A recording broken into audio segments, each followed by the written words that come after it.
On this video, I'm going to walk you through on how to replay the transfer bell and to reset the transfer bell for the Brother MFC L8900 CDW, and this might work for another Brother printer too.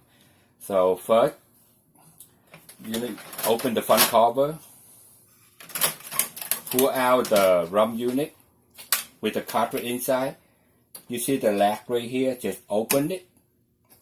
Now put your hand in the ball end and lift the front up a little bit so you can take the whole ROM and the cartridge out.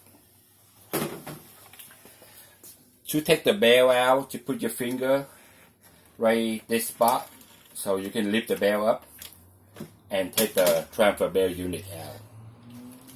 And now to install the transfer bell unit back, if you get the new one, this printer I have is only 2,000 page, so I don't need to replace the transfer bell. I just take it out and put the old bell back so you know how it works. So take the new bell, put it back in, make sure it's locked in place. And now we're going to put the ROM and the component cartridge back inside. Just lift them up, put them inside, put the latch straight up, and close it in. And close the cover. Now we're going to need to reset the transfer bell unit.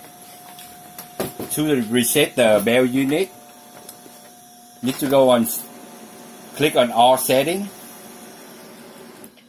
bring down to machine information, click on that, bring down to go down to park light, and then right where the bell, just click and hold the bell about 10-15 seconds. You will see the message pop up. It say reset bell, yes or no. To click yes, and now your transfer bell unit will show 100%.